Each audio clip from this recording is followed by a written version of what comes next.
Bonsoir. Une grande course et un débat sur l'emploi. Voici l'actualité ce soir du 6 minutes Strasbourg-Eurométropole. Le village de la Strasbourgeoise s'est installé ce matin place Kléber. Ce sera le centre névralgique de la grande course à pied contre le cancer organisée demain soir. 15 000 personnes, des femmes essentiellement, vont suer pour aider à la lutte contre cette maladie. Dans ce village, vous pourrez par exemple vous procurer le fameux t-shirt rose, preuve de votre engagement pour la recherche. Cela fait des semaines que 500 bénévoles préparent l'événement.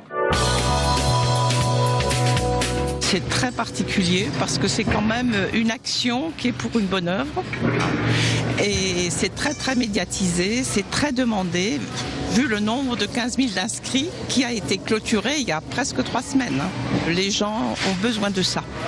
Et si vous venez demain soir, vous verrez toute l'hystérie des femmes pour pouvoir courir pour la bonne cause. Il a retrouvé les photos de décembre 2006 au Café Brandt à Strasbourg. À cette époque, Paul Landowski lançait le tout premier café contact de l'emploi. Depuis, l'idée a fait des petits partout en France. Autour d'un café, entreprises et demandeurs d'emploi sont en prise directe. Échange de coordonnées, CV, le moment favorise l'embauche. Dans un livre, L'emploi en combat, Paul Landowski rapproche la recherche de job à un combat moral. Il en parlera d'ailleurs samedi matin à la librairie La Parenthèse. Nous avons créé un café contact du marché du travail, un débat entre Landowski et une recruteuse, Denise Carman. Au sein d'une grande agence d'intérim, elle répond aux besoins des entreprises locales. Alors justement, quels sont ces besoins et surtout, comment trouver un emploi en pleine crise économique ? Voici le grand format du 6 Eurométro. La difficulté aussi pour les employeurs, c'est qu'ils ont besoin de personnes immédiatement opérationnelles. Et là, c'est compliqué, comme les candidats actifs en recherche d'emploi ou en recherche active d'un emploi, qui ont besoin d'un emploi tout de suite. Et là, il n'y a pas toujours l'adéquation. Malheureusement, la rencontre entre les demandeurs d'emploi et les entreprises est parfois complexe et se fait pas de manière fluide, malheureusement. Et c'est vrai que c'est complexe, puisqu'une entreprise pour embaucher, il faut qu'elle puisse avoir les reins solides, qu'elle ait des commandes, si elle n'a pas de commandes. Et en plus, il faut qu'il y ait qui dit commande, dit activité. Ah ouais. Et l'adéquation de tout ça, c'est très compliqué. Aujourd'hui aussi, la difficulté pour une entreprise, c'est qu'elle n'a pas de visibilité. Donc, de l'engagement embauché en CDI, c'est compliqué quand on n'a pas de visibilité sur son activité. C'est aujourd'hui une réalité que connaissent toutes les entreprises.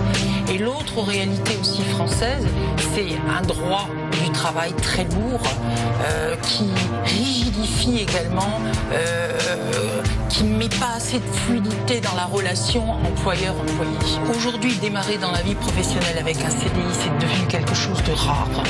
Très souvent, la rencontre avec l'entreprise se fait par le biais d'un contrat à durée déterminée, CDD, intérim. Malheureusement, c'est devenu une réalité.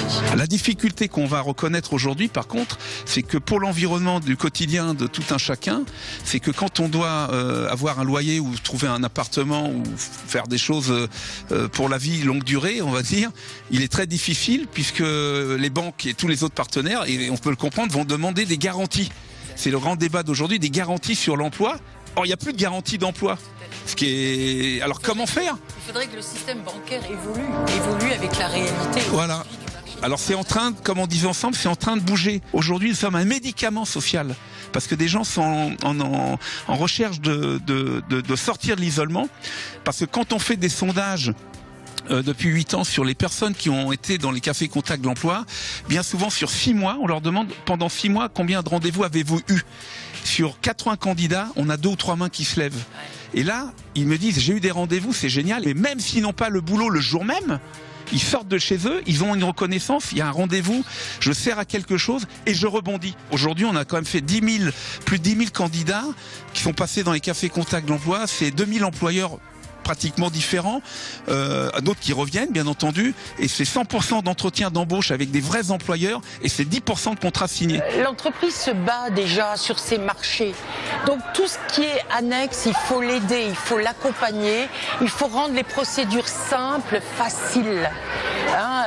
prendre un apprenti, ça devrait être quelque chose de facile. On devrait et ça devrait coûter peu cher à l'entreprise.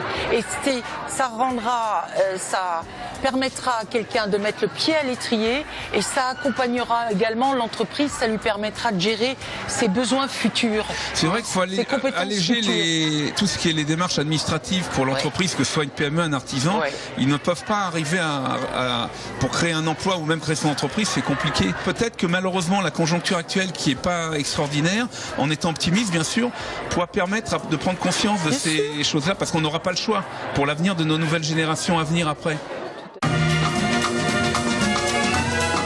Demain, dans le 6 € métro, en job dating à la mairie de Chinique. 6 € métro sur Twitter pour m'engager. Allez, salut.